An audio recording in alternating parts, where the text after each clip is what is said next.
Gallagher with the Illinois GIS Association. And before I go any further, could someone please type in the chat box if you can hear me okay? Okay, fantastic. Thank you. Well, on behalf of the Illinois GIS Association Education Committee, I want to thank you for joining us for this webinar. We are looking forward to your comments and questions during the program. When you have a comment or question for our speaker, please enter it into the chat box at any time during the webinar and our speaker will answer your questions. Without further ado, I would like to introduce today's speaker. Bert McAlpine is a GIS coordinator for Julie Inc. with over 19 years of GIS experience. He is a GISP and an Esri certified ArcGIS desktop professional. He works with different entities around the state using GIS data to help in Julie's processes. Mr. McAlpine uses Python every day in managing base data for 102 counties, Julie's 2,000 plus member data, as well as various SQL reporting and analysis. Today, Mr. McAlpine will be presenting a webinar entitled Python More Than the Basics, which is the second of a series of 4 webinars centered around Python. Please give your warmest virtual welcome to Bert McAlpine. Thanks, Megan. Looks like some folks did not get the slides and the code, so we'll resend that when we send this one out. Is that fine, Megan? Yep, that is fine. And it's also listed on the ILGISA website under our past events link, so you can access it there as well. Perfect. All right, well, I think most of you were here for the first one. The slide deck in this one is even smaller than the slide deck in the first one. Just in case you weren't here, that's me. That's my email. Feel free to email me if you need some help. I do suggest you look online for help first. I didn't get any emails from everybody or anybody, so I'm assuming that means either everybody didn't start on it yet or was intimidated or just wait until later.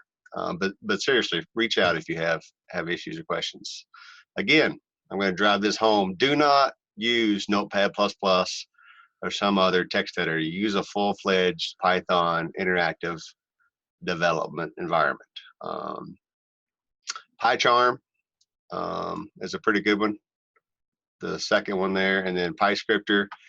It used to be good. I haven't used it in a long time. People have asked. I'm using Microsoft Visual Studio Community Edition. It's free. That's the one I use for now. There's a whole bunch of other free ones, but use one. Pick one, use it. If you don't like it, pick another one. Whole bunch of online resources. These are the same exact ones as last time. They'll be in the slide deck. There's some stuff there that's Esri related. There's some of that are just free Python stuff. And then we'll show the slide at the end again that you can reach out to me. And that's going to be it for slides.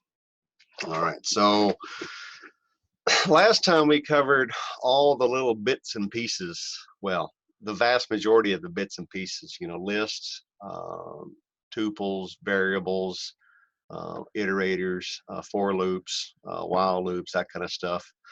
This time we're going to build on that. I'm not going to really review that. Somebody asked, how do you set up Visual Studio 2019 to use ArcPy? I'm going to say that one to the end, and I will show you on mine how to set it up, because you need to set it up to use ArcPy in desktop, ArcPy in background desktop, which is 64-bit, and then you need to set it up for Pro as well. All you really got to do is point at a path. It's not real complicated, but every IDE is going to be different.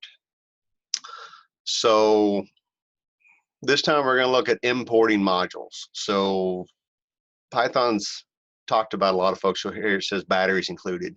Well, that's because when it ships, when you download Python without downloading anything else, it comes with a whole bunch of modules to help you get stuff done. Here at the top of the screen, there are 2 links. So again, we got Python 3 in Pro, and we got Python 2 in desktop, and they are slightly different. Some of these are going to be exactly the same. Some will be slightly different. Python 2 is in maintenance mode, fixed mode. Python 3 is full-fledged active development. The reason I put these in here, this is Python module of the week. So this is by Doug Heller, and I actually have his paperback book sitting on my shelf, and I've read the entire thing. Yes, it will help you go to sleep, but it will also help you understand and learn some of the stuff that's included and how to deal with the modules without installing a bunch of extra stuff. There's nothing wrong with installing extra modules if you need to do something standard ones won't. But if you're going to be deploying code or moving a whole bunch of different environments, you got to remember, well, if I don't have an extra module installed, that extra step, somebody's going to have to be installing that, or you're going to have to reinstall it on all your different environments to make stuff work. So I try to make stuff work with what's included. Now Esri includes a whole bunch of scientific packages that I use all the time, and so at 10.4 they started adding a bunch of scientific Python stuff.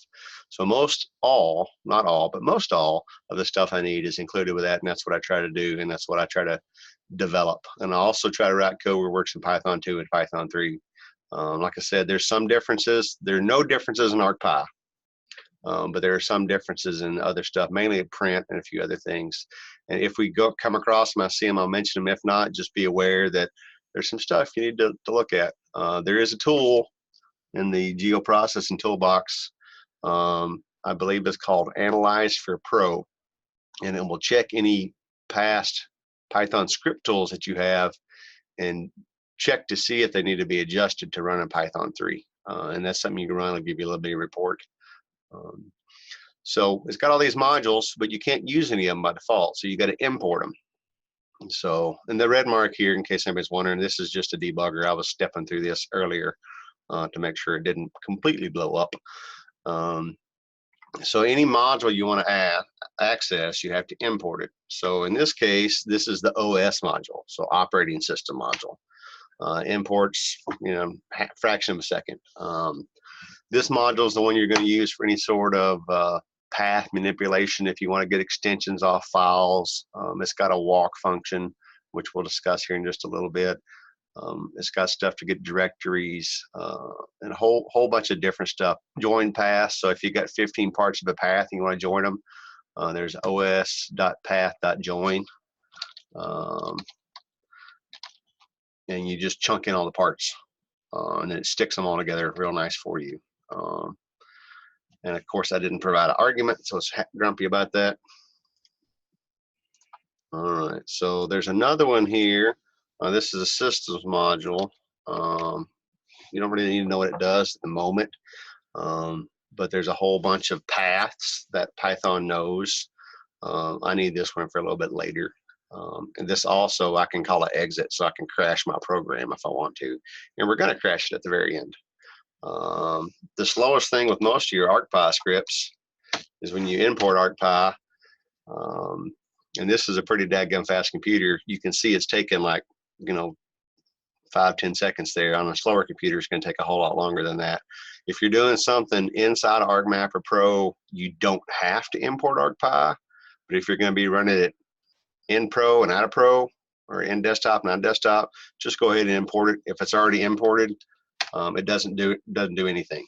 It just checks and says it's already imported and goes on. Glob is another little module, and that's in one of my examples, so I'm just importing it now. It's best to do all your imports at the top of your scripts. That way you know where everything's at, and you're not importing in the middle and need to change something, like if you needed to change a library. You'll also see this type of import where it says from OS path import star. Pretty much, if you see any sort of example that says import star, don't do that. It's bad form. It causes some other issues. It does work, but it's not recommended. If you need to import part of something from a module, you can import this way. So from arcpy, I'm going to import env, which is my environments, as, and then I can call it whatever I want to. In this case, I called it Esri underscore env. And so I can call arcpy env And then my IntelliSense isn't working, of course. Okay, so .env. So I've got all these different environments. If you've ever run a geoprocessing tool, almost all of them have an environments tab. You can set, read, and write to, depending on what they are, all these different variables.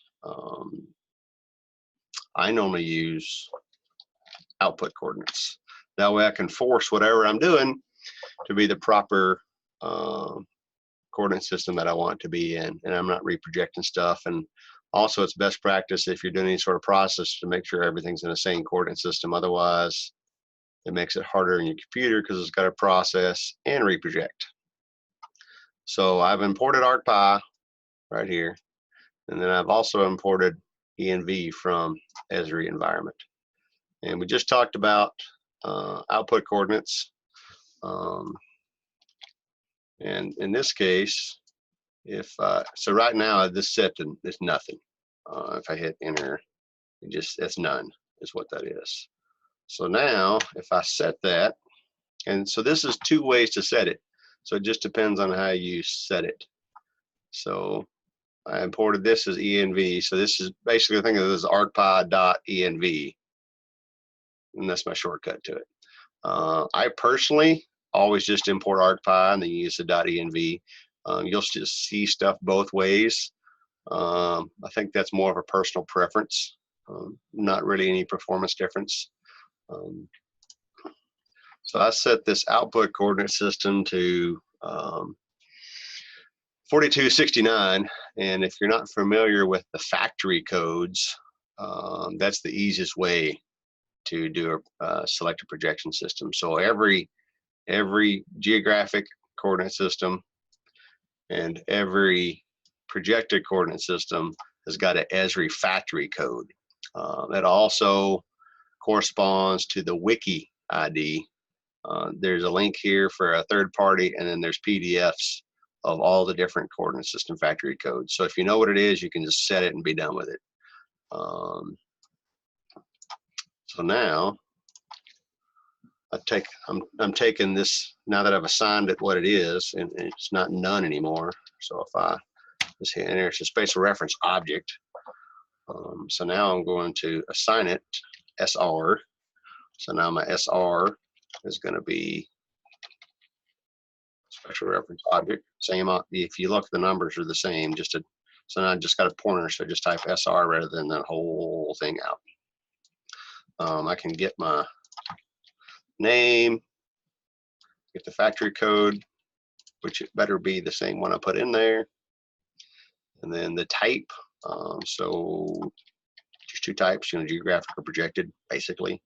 If I want to, I can get the whole thing as a string. So I didn't wrap that, but you can see there's the full specs of the coordinate system. I mean, you got a spatial reference. If you wanted to do something to it, you can modify it too. So at this point, you could modify anything, the meridian, all different kinds of things about it, if you need to. Not that you don't. How do you wrap the print in a print statement? We briefly covered that, kind of. So if I've got line 1, line 2, and I put in the backspace rather than /. So that character there, the \n is a new line. So you can force it to be a new line. We talked about special characters with the / and paths. So, that's what you do the double to escape it. So if you actually wanted to say \n, if you do double / it escapes it. All right. So here's the path module, and I use this all the time. So let's say I got a GP tool or something I wrote, and I want to get a folder output, and then I want the file name. I can real easily just drop in the variable that I called my folder output and then the name. And then it just sticks it all together for me. I don't have to worry about backslashes. I don't have to worry about forward slashes. If you're not dealing with arcpy, you don't have to worry about operating systems. So this same exact thing works on Mac, Linux, iOS, blah, blah, blah, Android, all that stuff. So that's kind of a nice thing about OS path. It takes care of the path based on where it's running. So I'm going to take path. I just assigned it. This is just a spot on my server. I just know I have data there. And then I'm going to make an empty list. Talked about lists. They're containers that could hold basically anything, and you can change them as you want. So OS also has this walk function. So walk is going to allow you to point to a folder, and the default is to walk from the top down, and I'm going to get the root, the directories, and the files as it goes. In this case, I'm going to be looking for shapefiles. So sometimes, I want to, and now if I do shapes, and then I'll just do the first one, because remember, if we have a list, zero-based indexed, so there's 0, give me the first one. And this is data I back up every Monday, and I know this data is always there, so it always works. So what this does is for every file, or every name in the files, I'm joining, we just talked about this, the root and the name. So that gives me, so this is the root of the, and then this is the name, and just sticks them together for me. And then this one here, this file path, I think there should be something in there still. But normally holds the last one in the loop. So I just forced it to all lowercase.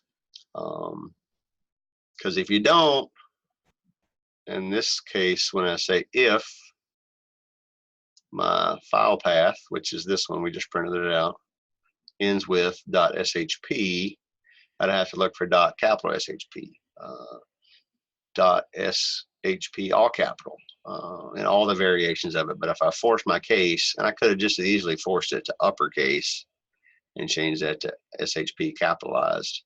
I says, if it's that, append it to it. You can see the example here. We got a .shx because everybody knows a shapefile is 3 to like 15 files with the same extension, this is one way to do it. And this was the only way to do it for a while. But now, arcpy has a DA walk. So if you're ever looking for spatial type information, this is what you need to do. So it works very similar. You get a root, you get a directory, and you get the files.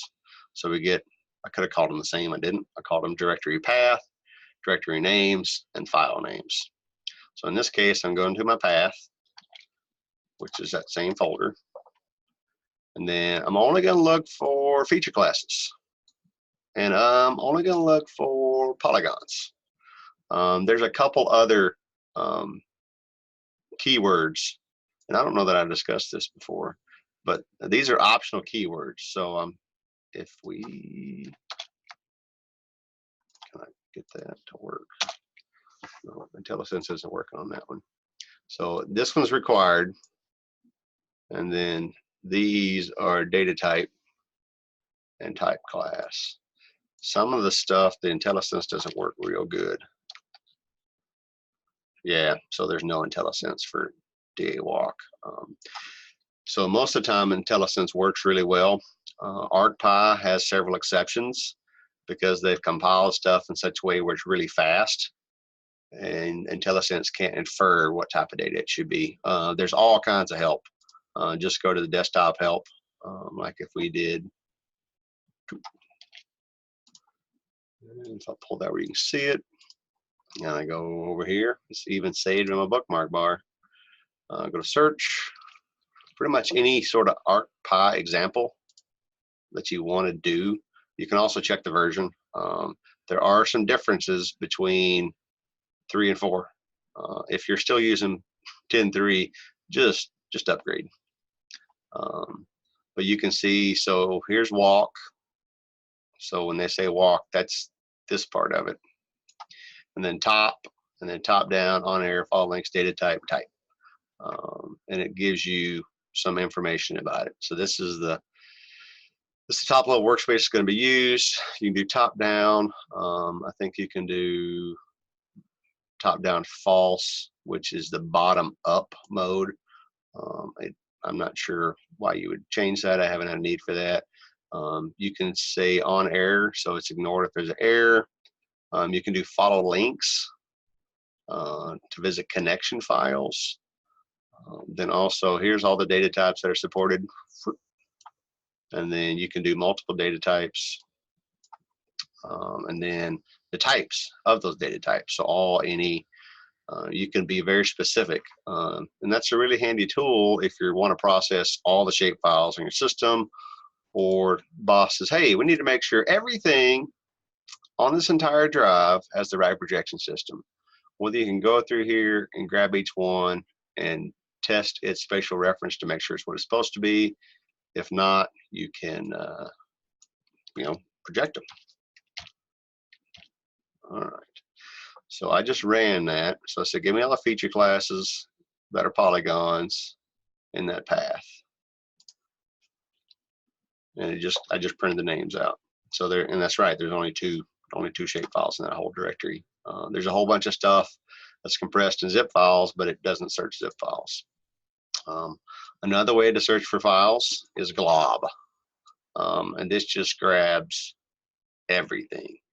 So I'm just adding these together. So that gives me this path. So I'm looking for this path. The asterisk is a wildcard. So anything that's in that folder that has a .txt. I'm going to print it. Should be a few things in there. And we'll grab the first one. Remember, it returned a list. So we're going to get the first item. I turned to print. Let's try that again. All right, so text. So now I saved into a result where I don't have to keep rerunning that code. So it actually returned a list. This one, I just printed a list and didn't save the results.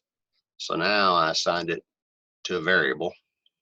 And now I can interrogate that list or sort through it or check whatever I want to. This is handy sometimes if you have a folder of, let's say, CSV files, and you got to process 1,000 CSV files. This might be your fastest way to get that list. It doesn't search subdirectories. It can in Python 3, but for all intents and purposes, it doesn't search subdirectories. If you need to search subdirectories, just use the OS walk and change your .shape to .csv or .text or whatever you're looking for. And you could put all different types of qualifiers in there. So like the second through the 5th character has to be 17, which is the FIPS code for the state of Illinois. I do that when I'm working with Tiger Data because all their information has the FIPS code in it. Let's see, clear screen. All right, so another thing you might want to be able to do is to open a file. And the reason I bring this up is because we're gonna get into with statements with opening the file. By default, you just call open, give me the file name. And when I say open, if I open a file that doesn't exist, it will make that file on disk. There are a few different types to open it. So there's a mode, which is optional, and then there's a buffering that's optional. And there's a default mode of read. So if you just omit that and say name read, and then this is the one W. So if you're writing to it, but be careful. Notice here W for writing, truncating the file if it already exists. So if you're open a file with W and it has data in it, as soon as you open it, it's gone. You just erased it all because you're basically going back and deleting everything and starting over. The way if you want to add to an existing file is A, which is appending. Let's see. And then let's see. So you, by default, it opens by text. If you need to open a file binary, you can just add a B after it. I have not had to do that yet. And here's a little bit. I completely stole this, which you should do with all your code. There's no need to write stuff if somebody else has it written. And here's some descriptions, a little bit more detailed descriptions. And there's also a plus. So if you had the plus, I'm reading it, but I open it for reading and writing because that's what the plus means.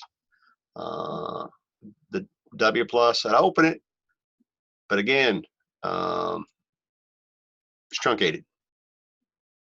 So be careful, because if you open it thinking that you're going to read and write to it, and then you do this, everything's gone. So if you want to read and write and append, just do the A plus.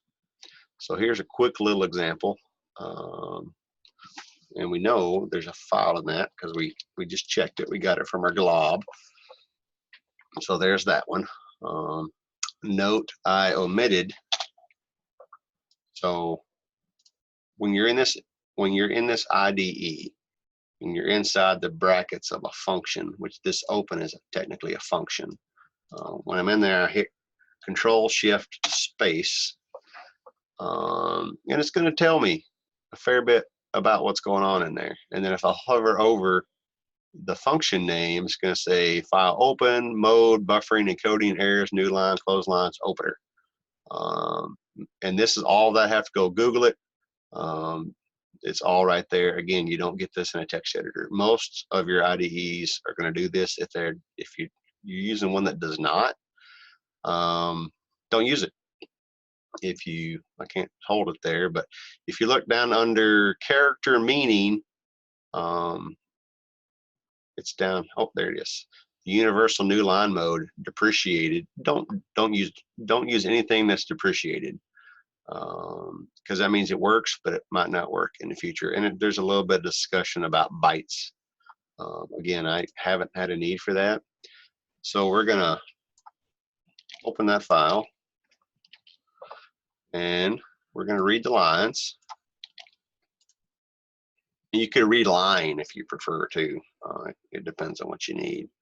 And I'll prove to you there's data in there. Let's see, we'll do lens, because I want to see how many lines there were. 4,868. So that's pretty fast for reading that many lines.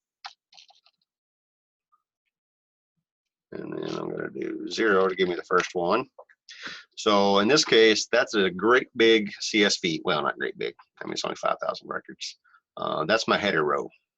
And at the end, you see the \n, which is the new line. So that's how it knows. When it's looking through that file, it looks at one great big string. It says, oh, well, there's a new line. Now the next line. When you open a file, you've got to close it. So there's a little tool that you can use to check if it's closed. You can just do f.closed, and it's going to give you true or false. False. So it needs to be closed, otherwise it could be hanged. If it's something you're using in arcpy, if your program crashes, it's still going to be open possibly, and then it's going to cause you all kinds of confusion. You're not going to know why it's blowing up, and then you're going to be aggravated, and you're going to reboot, and it's going to work fine. So you need to call close. And so now, if I do closed, I get true. So that's how I close a file. It's always important to make sure it's closed. Somebody's asking questions. In Visual Studio Community 2019, how do I run a script? Well, the way I normally run them is so I can execute this whole thing. I can just right click anywhere in the screen, and then I can choose to start without debugging, which just runs it, or I can start with debugging.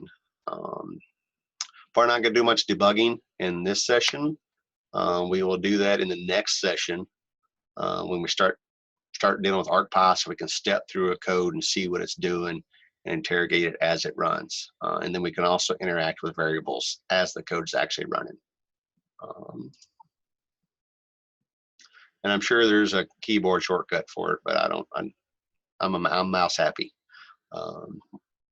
So with making sure stuff is closed, including search cursors and, well, all the cursors are closed. Edit sessions. So, you know, if you're in the GUI, you go start editing session and stop editing session and save edits. Well, there's a very similar thing you can do in arcpy. Oh, it's not happy with that, is it?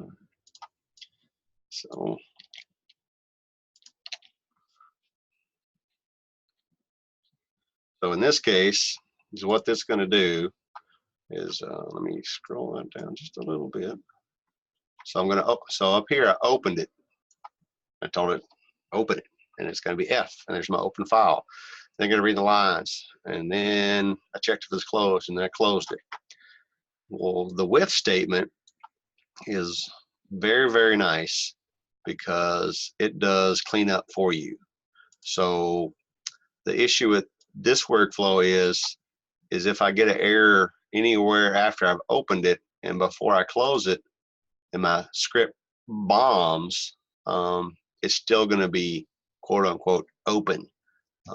Now there are some chances it bombs and blows up and it's closed and it's fine on its own.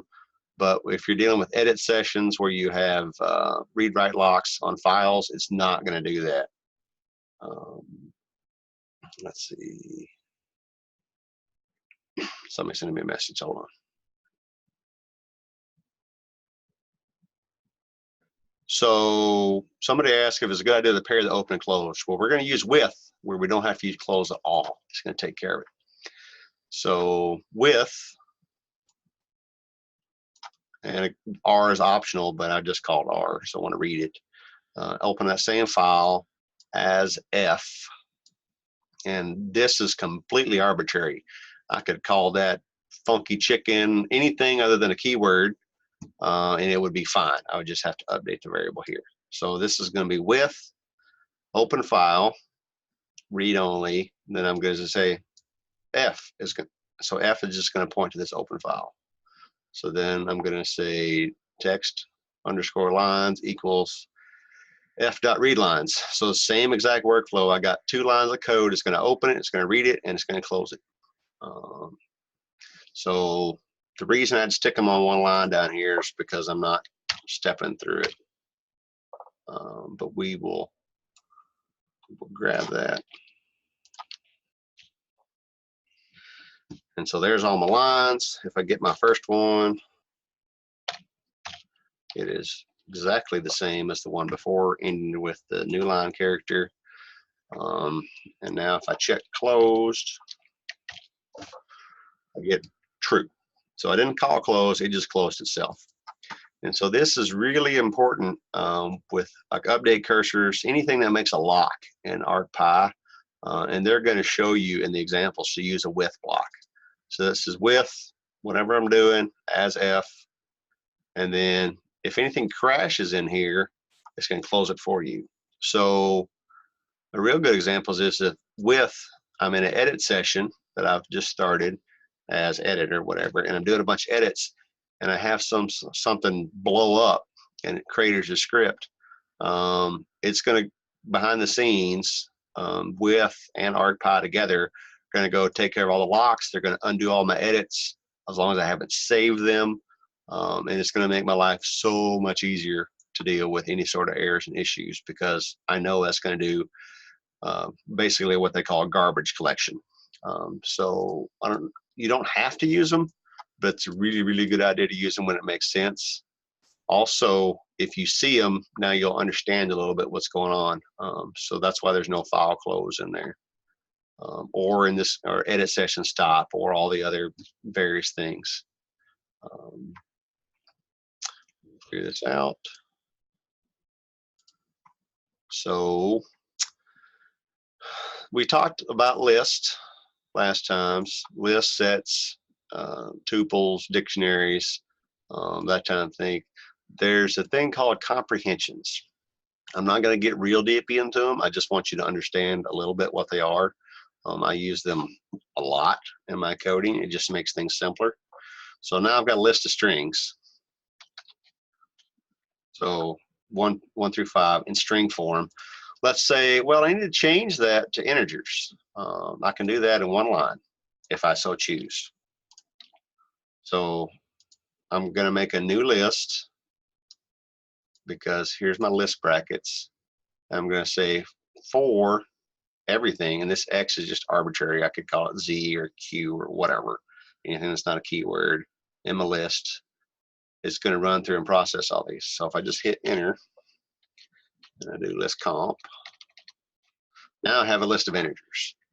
So it's really easy way to change a list in place or to make a new list from some sort of series. So this line, if you want to break it down, which we're going to do, I'm going to do the same thing here. So my list comp is there, my integers. So I'm going to do a list loop. So I got to make a loop. So I got somewhere to put stuff. And then let's see if this will let me do this. It may not let me do it. There we go. So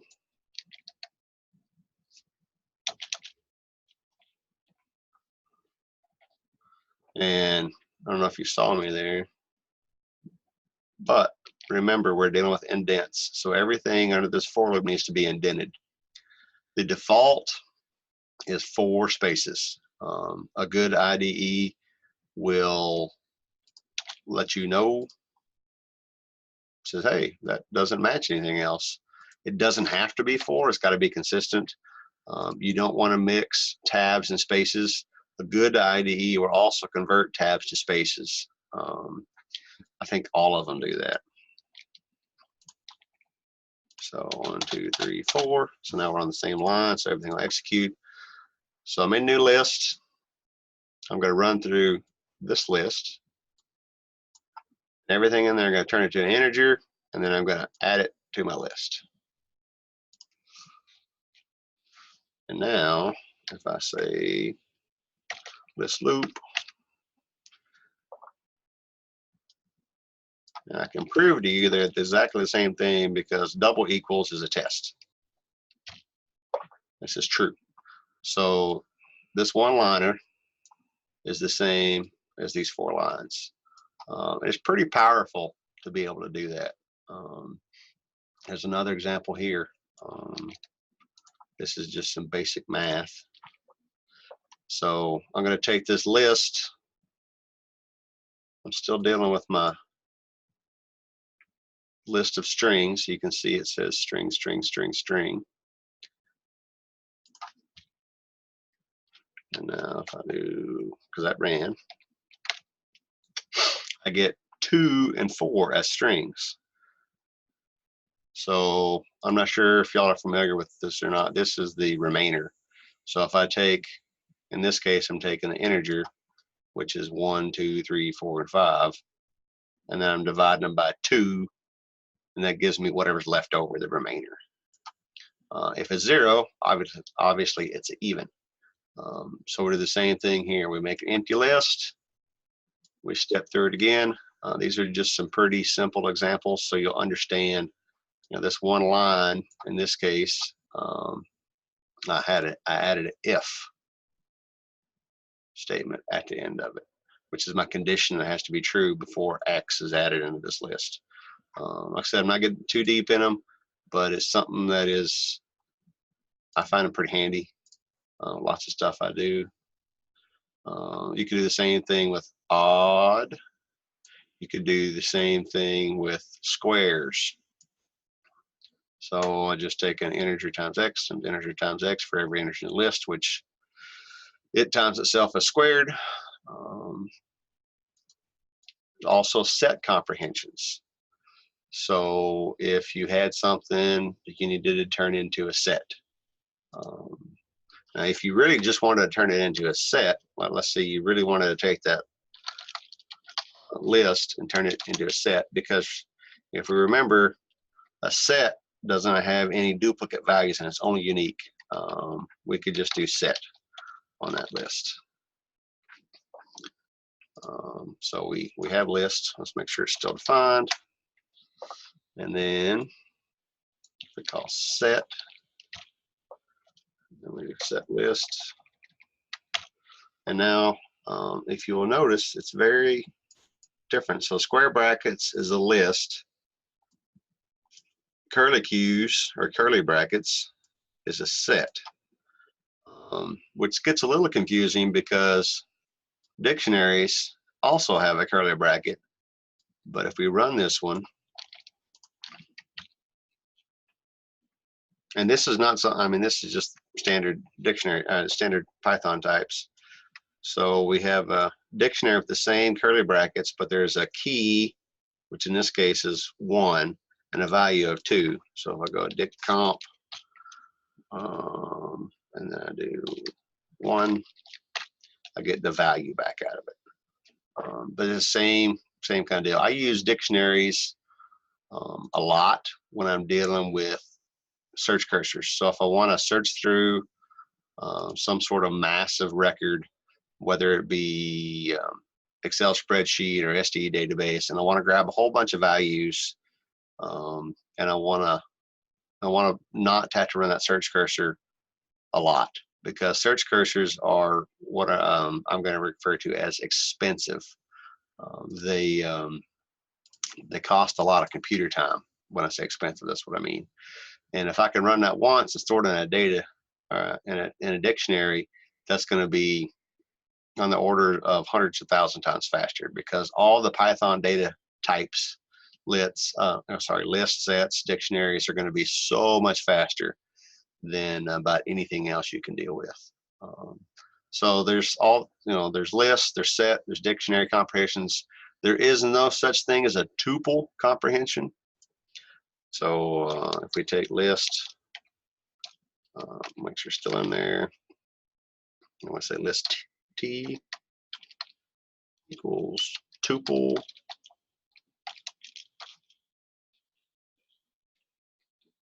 list. So I'm just changing this list to a tuple. And I did that by calling the tuple function and pass it in. So now I've got these brackets, which means I can't add or change anything to it. So comprehensions do not work for a tuple. You can always make a list and convert it to a tuple if you need it to be.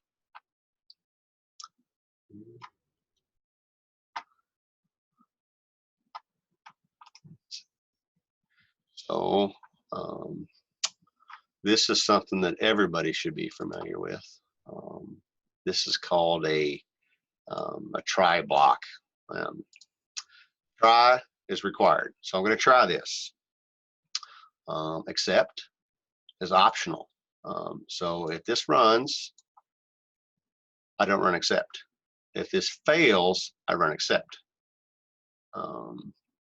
So if this failed, I would say print there's an error, for instance. And then if this runs successfully, that doesn't do anything. You can add a else. This is also optional, depending on what you're doing. This is going to run if the try block's successful. So if this succeeds, I want to do this too. There's a real nice thing that's finally. So if I'm trying something, win, lose, or draw, whether it fails, whether it blows up or whatever, I can do this finally. So this is a real good spot to do cleanup.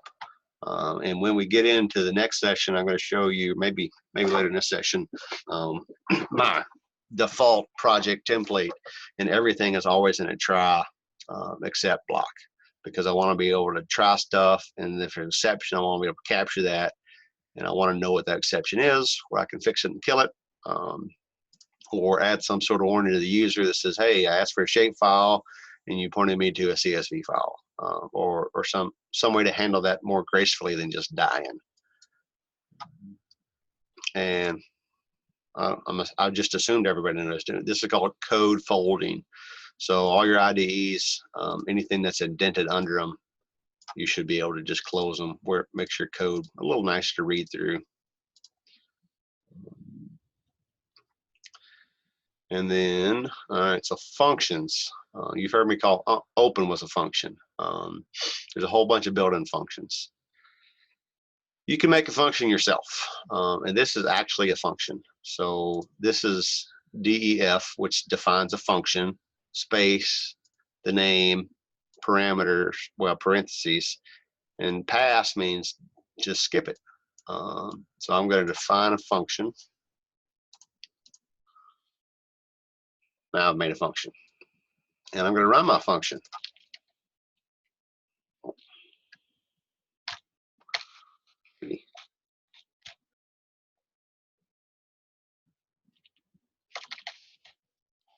Name, and my function does nothing because I have the word pass in it. So that's the world's most basic function. It's not really useful, but I want you to have some sort of understanding on how functions are built. So we start off with nothing, and we're going to start being, I guess, more advanced. So I got a function. I just created my function when I run it. It doesn't do anything until I call it. So now I've got function 1. I've got variables. So I've got variable 0, variable 1. Again, I could name them anything other than a keyword. So now that I've in between these parentheses, now that I have variables, well, I got to specify them. So if I do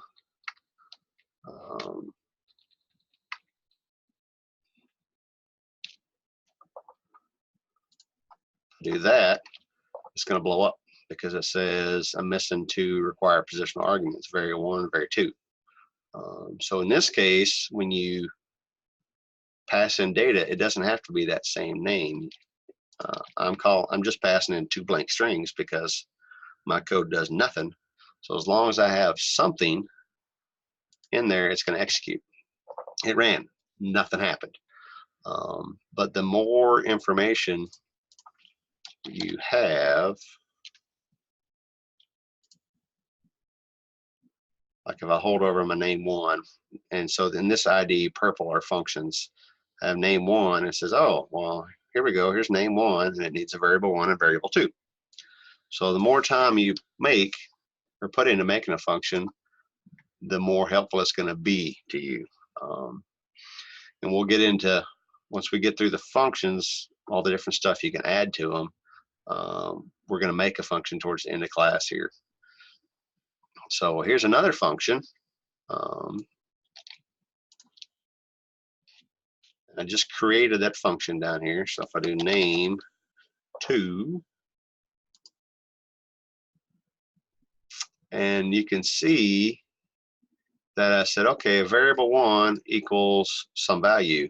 Variable 0 equals the string. Variable 1 equals true. Again, my function doesn't do anything, but now if I call this function with nothing provided, it still runs without error. And so I made defaults. So if you want to have an optional variable, you can stick in a equals whatever it should be, and then if I provide a variable, I overwrite that. So if I wanted this to be test1, I could just do name 2 equals test1, and then that should run because both of them are set as defaults. It runs.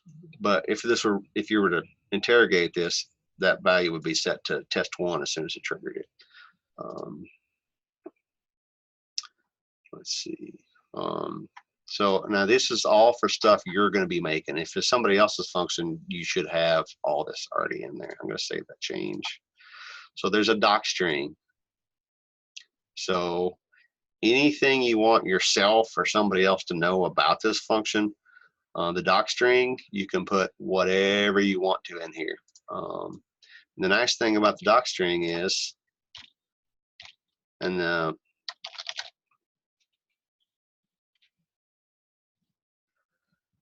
notice on my IntelliSense, it's probably very small on your screen, but it says, FYI, this function does absolutely nothing.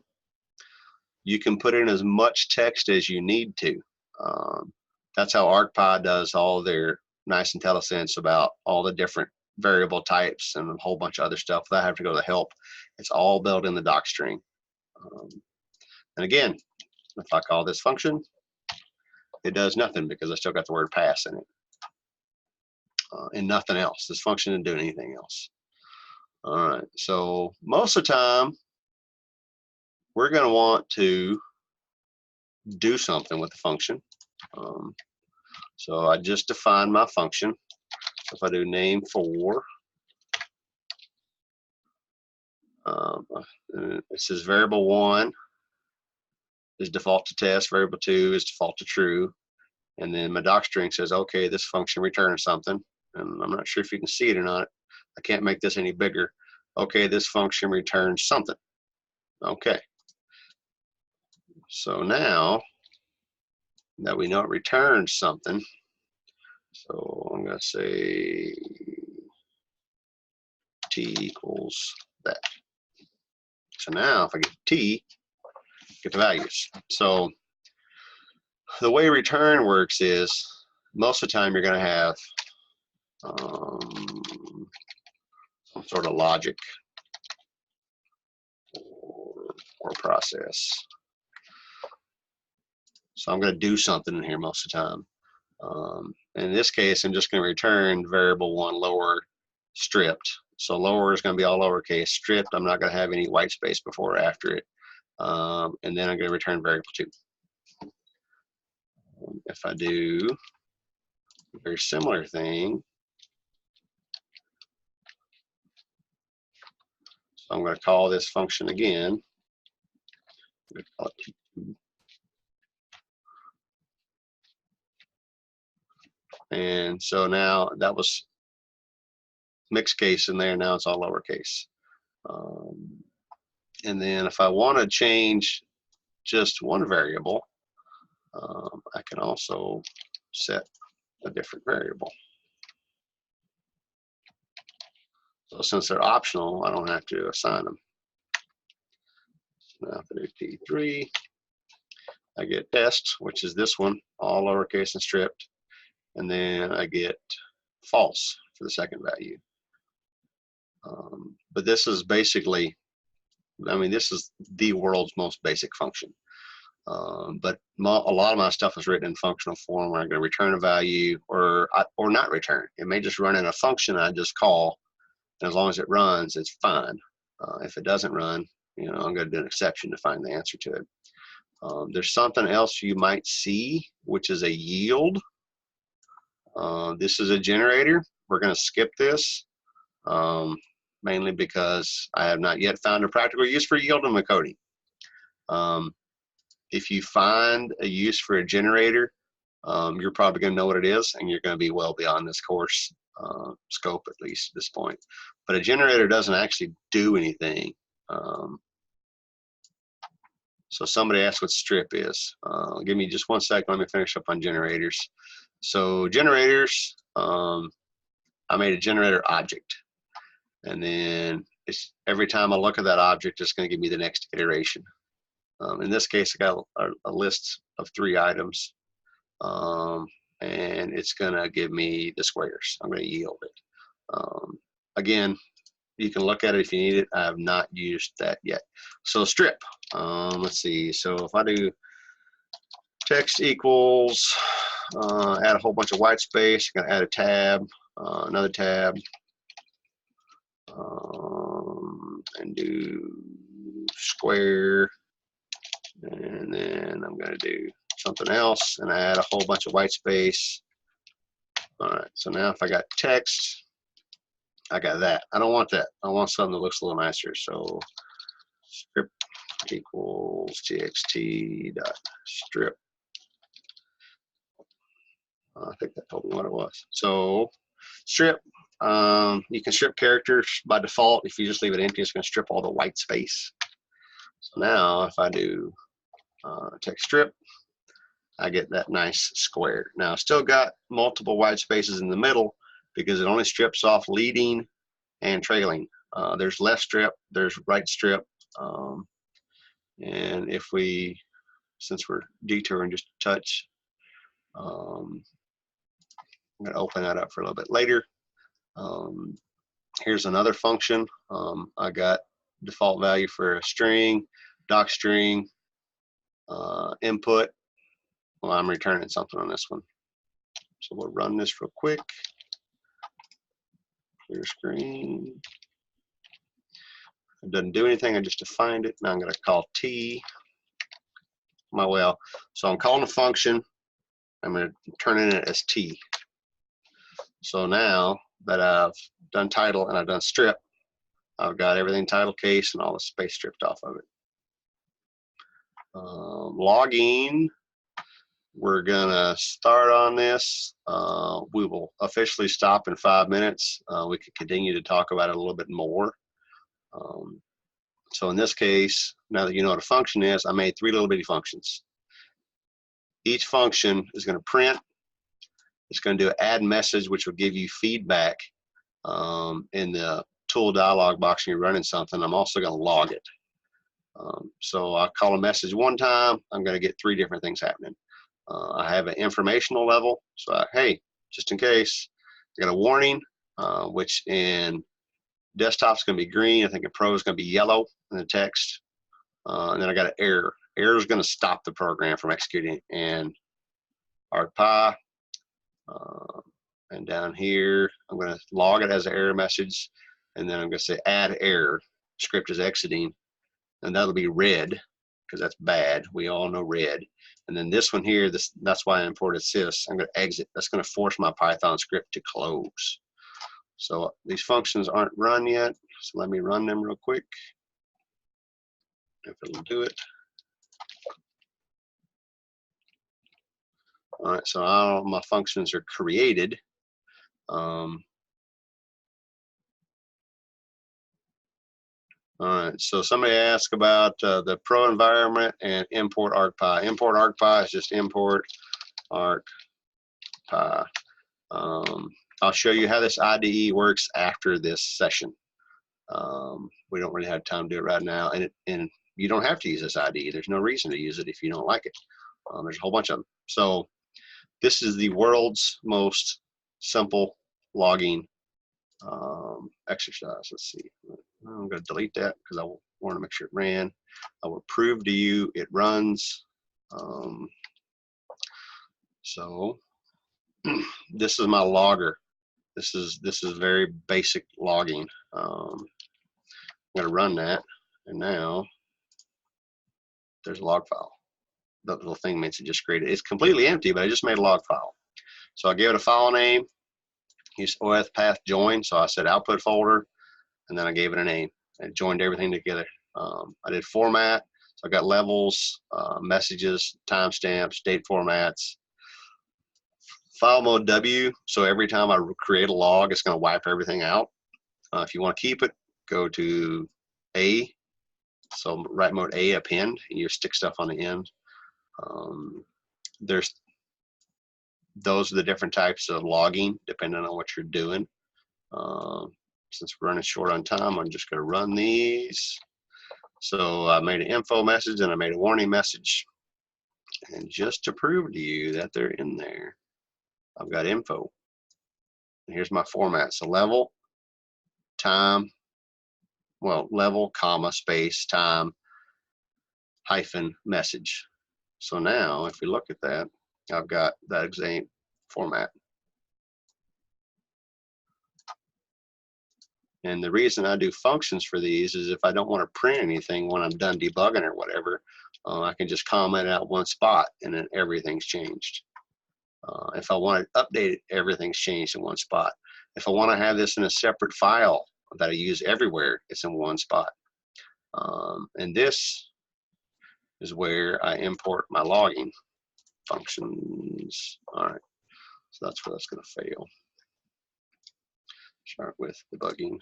All right, we're going to run a couple minutes late, but I'll show you. So in my Solution Explorer, I have my logging function. So this is a file I wrote. We know what this is. It's docstring. And it says this function takes 3 things. So this is a debug. So now, let's see. So I'm debugging this code real quick. Debug. Oh. We stop that. I forgot to comment that out. So you run that again. Start with debugging. And it's going to run until I get to a breakpoint. It shouldn't take very long. It does take a lot longer to run this code when you're debugging it. I'm just going to copy this real quick. And now, if I look at my log file, I made a debug. And also, I did this. If it was in a GP tool, it would add a message, just as a regular message. Then it would also print the message. Now this one, this function here, is the one that's the error function. If we look at this error function real quick, it says print message, add error. This is going to be red in desktop server pro. It's going to crash your program. You will not proceed. Warnings, just let you know, hey, something's funky, but I'm going to keep going. And on mine, I call it exit, so it crashes out. So even if a standalone, it's going to blow up, stop. So if I continue that, let's see, I'm going to step over it. Still running. You can see my little console, it printed out a whole bunch of stuff in there. And now if I run it one more time, this is an exception. So I'm forcing an exit. So it's telling you it's done. There's nothing else that can be done. It is done. That's just one way to force it. All right, that was a lot of stuff. I tried to add a whole bunch of comments to it, so hopefully you can go back through and read through it. We will send this out again. Megan, I assume, will have a link for all of this information. Again, we're going to go after hours here.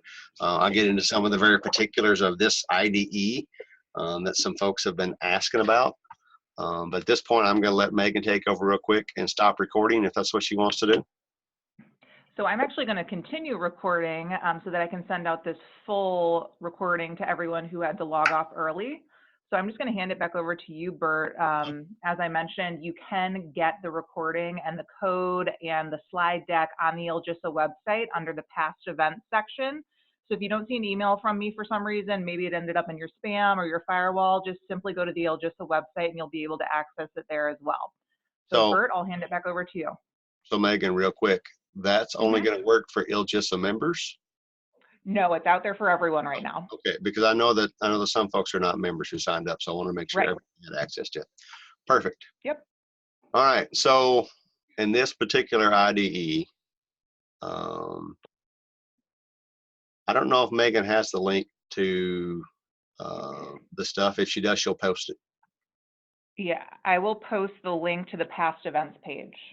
Okay. All right. So in this IDE, you don't actually have to have anything open.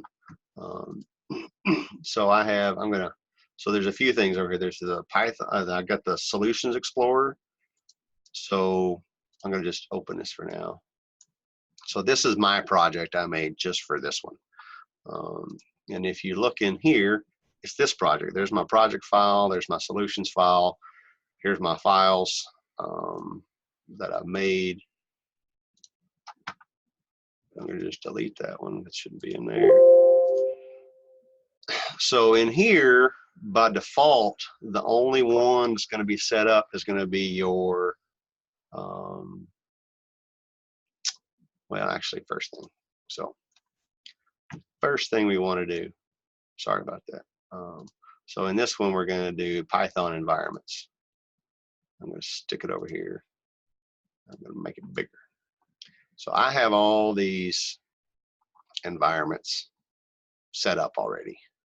I've got Python 10.7, which is the 32-bit desktop, which is fine for most things.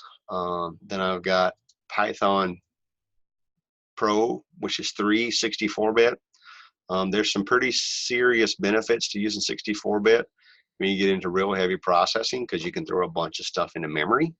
32-bit Python by default only uses 2 gigs of memory because it's not what they call large address aware. So most of the code I try to execute in 64-bit. If I want to add a new environment, in this one, there's a button up here at the very top, and I'll change that a little bit. So add environment, add a new or existing Python environment. So on this screen, you can add a virtual environment, which is a conda environment that Python installs for you. Let's see. So if I want to do a virtual environment, so at this point, actually, I think mine found my Python environment for me. Most of the time, let's see, change in virtual environment location. No, and let's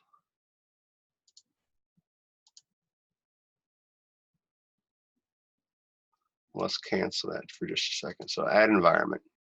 So if I want to add an existing environment, custom, there we go. So here's the way to add all 3 of those. Let me go over that again since I screwed it up. So I'm gonna click add environment, and I'm gonna do existing environment, and then I'm gonna do, so when you install this IDE, it's gonna install a Python 2 32-bit, 64-bit, and Python 3.7 64-bit by default. Those do not have arcpy. They don't know what arcpy is, so you're gonna have to add your own environments. So add path to an existing environment. So in this case, all you got to do, let me show that again, is path prefix, browse for path prefix, and in this case, I'm going to go. So all of your Python for desktop are going to be under C or wherever you installed Python 2.7, and then you're going to have 2 different folders. So this is a 64-bit, which you'll have if you do background geoprocessing. This is the regular 32-bit that comes with the application with nothing else.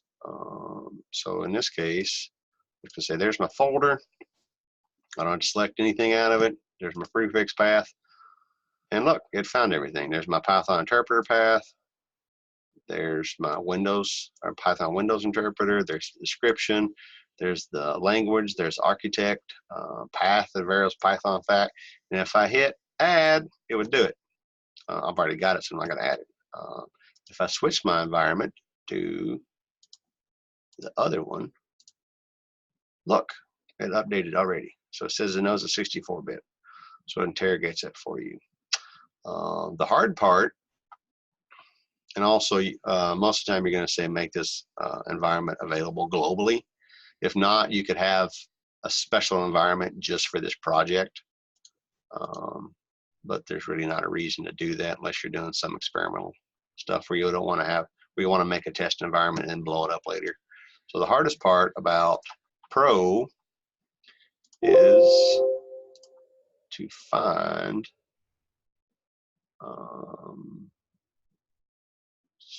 that one. So I clicked on Pro, configure or remove environment. So this is where your Pro lives. So it doesn't live anywhere near the same space. In the program files, RGSI Pro bin Python envs.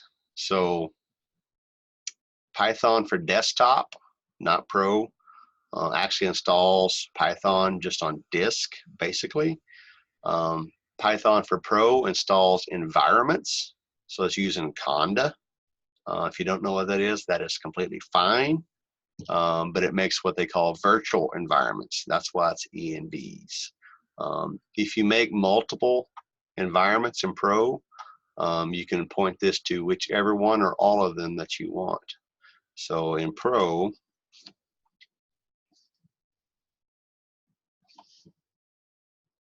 we'll open Pro up. If you go into settings, bottom left, and we go into Python, manage environments, I only have one. If I wanted to clone it, I could. Then I'd call it whatever I wanted to, like Python, you know, Pro testing or name it, whatever I want it to be. And I can make it my default one. So any environments I have listed in here, if I make new ones, I could just browse for, and they would be in this envs folder. So if I clone an environment, it'll be in here. There are some reasons to clone. This one, in case you need to add a library that's not there, you can't do it by default, because you cannot modify the default Python environment.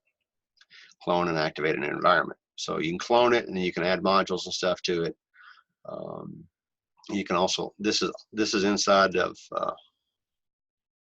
Pro. So if you make a new environment, you can update packages, you can add packages right here if you so choose.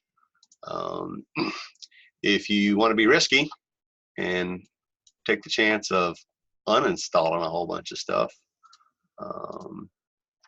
you can go into, so I clicked on my environment. So this is 10.7, our desktop.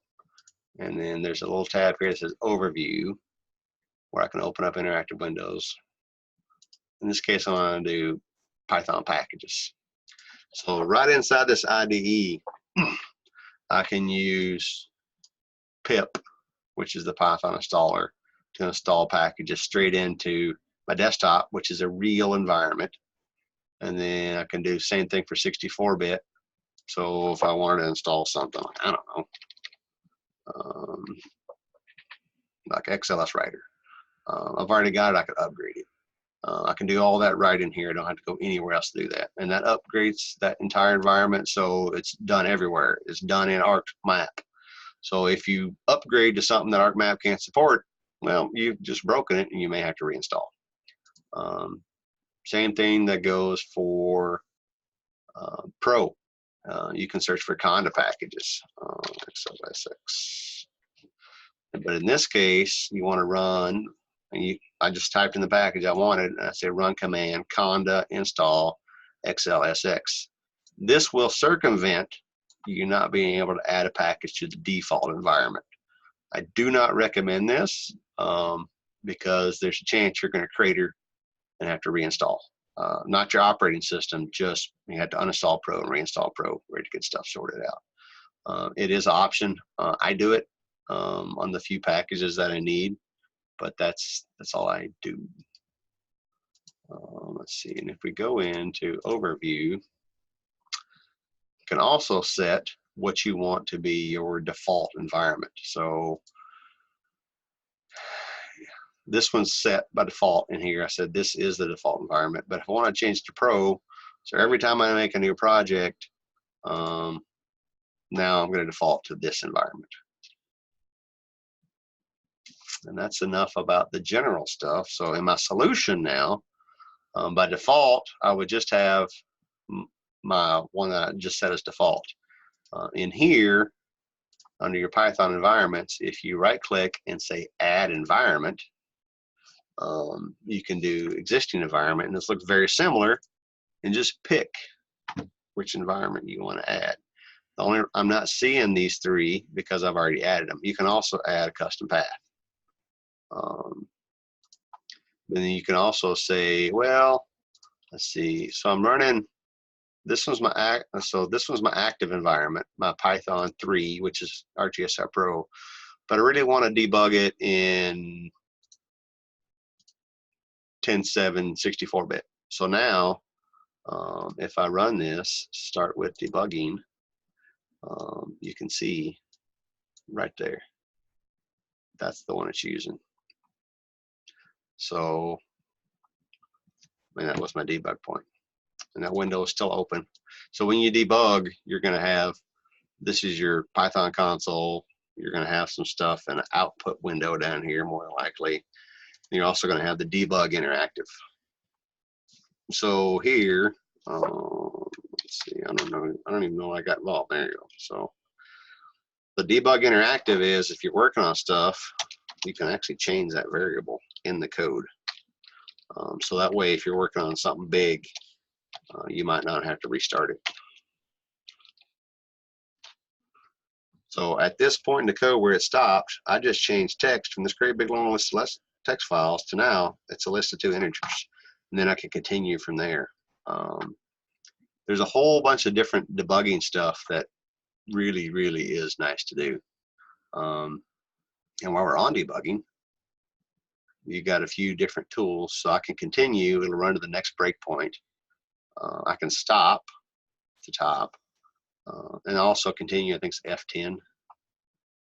I don't remember what's stop, shift F5. So I can step into, I can step over, and I can step out of. So in this case, I just imported my module, and I'm just about to call this, but I haven't called it yet. So at this point, I'm going to step into, and now, so I'm debugging this code over here, this Python Basics 2. I called a function. I want to go inside that function, deep inside. So now I'm over here. So I stepped into this function, and now I'm at my print message. And then I can step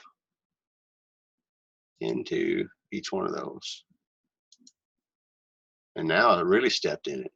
So here is the code for GP add messaging. So we really don't want to do that. We went too far. So now I want to step out, because we really want to just step over this arcpy, unless you want to look at the nitty gritty, because they don't, I mean, their code's not protected. So here's all the stuff for the add message and add message IDs and all the stuff. Now, if you change anything in this file, this is the int.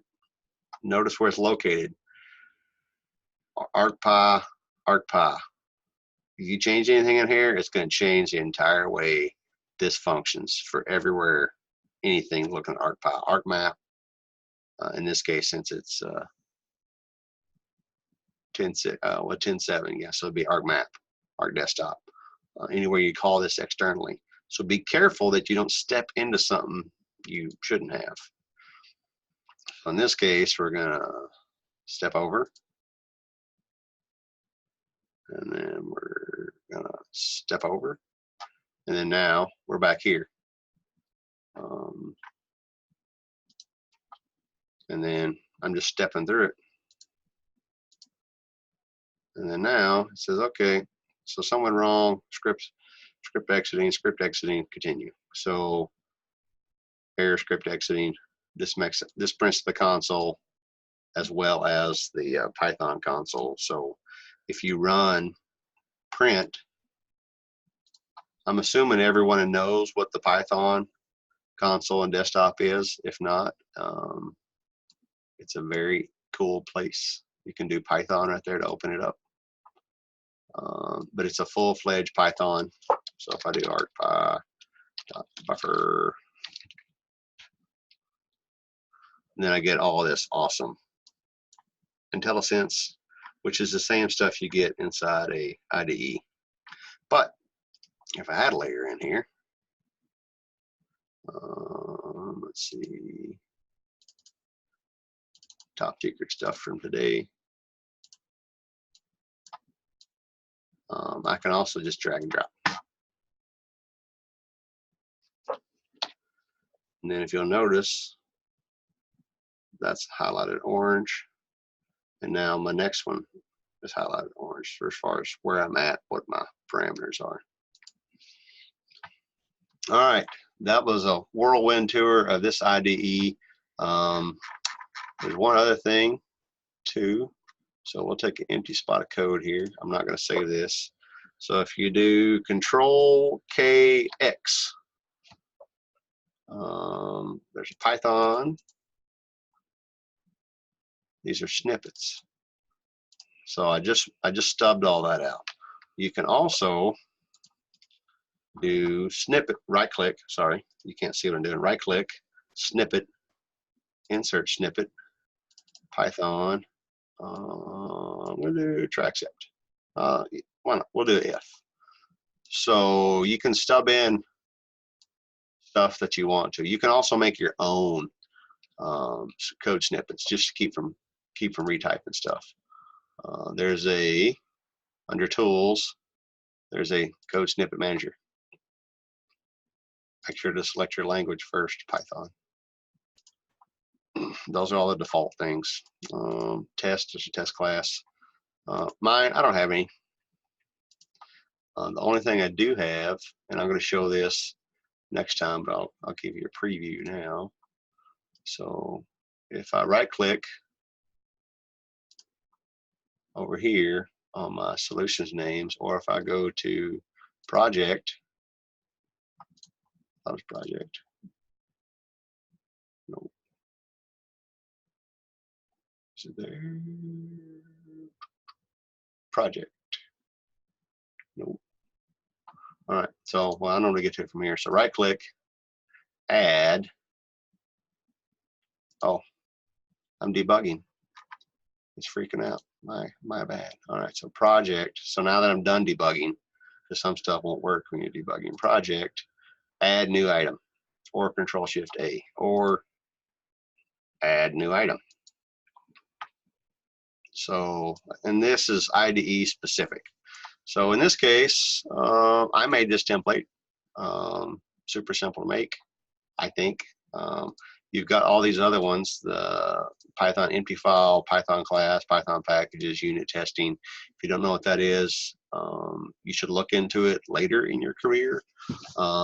Test file, text file, all that different kind of stuff.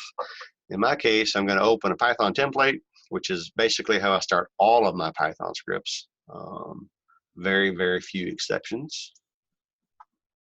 So with one click, well, with a couple clicks, now I've got all this information. So there's a little shortcut for adding the default time. And then there's a module name, then the purpose. I copyright my stuff. I don't know if it makes any difference. I just throw it in there. Somebody says to do it, so I do it. I do put in what version it works with, because there is some stuff that I do that only works with Pro, because Pro has some new tools like calculate fields is one I use a fair bit, which is not supported or not backwards compatible with 10. So anything that's, I'm going to put that there. I always import arcpy because 99% of the time I'm going to be using arcpy. If not, I'll just delete it. I always set my override outputs to true, because a lot of times when I'm testing, I'm going to be overwriting my outputs. And in here, you can set all these environments.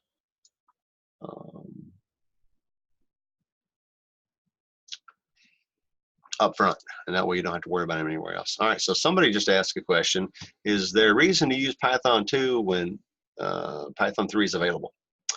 So yeah, it's a fairly simple question. Yes. So Python 3 is not supported in ArcGIS desktop. That's the only reason why you can't use it everywhere. I've tried to get them to do Python 3, but they won't, because Python ArcGIS desktop is in maintenance and bug fix mode. They're not planning on updating it. I've tried. I've asked them blue in the face, but nope. You're going to have to learn both. arcpy doesn't care. If you write a script that's pure arcpy and doesn't use anything else, it's going to work in Python 2 and Python 3, in 64-bit and 32-bit. It doesn't care. Not even at all. So I stubbed out a function. I'm going to do some work, obviously. Put a little documentation here. I could do triple quotes. I'm going to do try. I'm going to do a pass, because you had to have something in there, otherwise it shows up an error in your IDE. And then I say, okay, if it does that, fine. But if it doesn't, I'm going to look for an exception and call it arcpy.execute error. If I get an error, I'm going to print that out. I want to see what that error is. And then this one, this is just a generic Python error. So something like, I tried to add a number to a string, which we discussed you can't do. So those are my error traps, very, very basic error traps. There's this little piece of code here. And if I have this, if main, I can run this as a script tool. I can run this as a standalone script, it makes it more flexible. So if I call this script from a GP tool, it's going to say grab the arguments, and then it's going to give an argument count, and then it's going to take the arguments and expand them. So if I have 15 arguments, I don't have to list them all out separately. They just have to be in order. And then it'll expand them. It'll run my function. Everything will be glorious. All will work well if everything is good. But we're going to get more into making script tools and such on the next webinar. And now that I have 29 people who are still listening, I have homework for you. And the other folks, it's not such a big deal. But I don't have exactly what I want to cover in the next workshop. So what kind of GIS workflows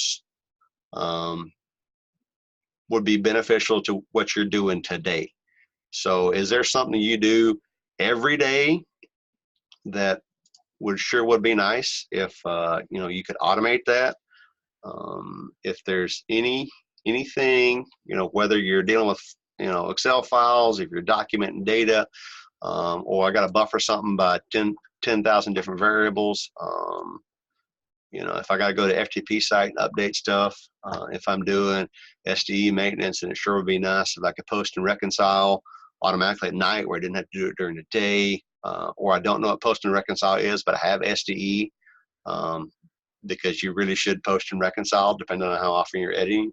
So if you want to shoot me an email, if I don't get anything from anybody, I'm just going to pick some random stuff. But I would rather have examples that we can work on that are going to show you, unless they're super complicated start to finish, how to do something and how to use arcpy. So that's homework for all the 27 people listening. Just shoot me an email sometime between now and Friday, because I don't want to get them last minute and try to get to them. But just let me know if you have some ideas. And that's it. Great. Well, that brings us to the end of our webinar, and I would like to thank you, Bert, for volunteering your time and expertise with us today. And as a reminder, the third webinar in this series on Python will be taking place next week on Wednesday, September 18th at 2 p.m. Central Time. And I will be distributing the dial-in and login information via email prior to the webinar. So thank you all again for attending, and we'll talk to you next week.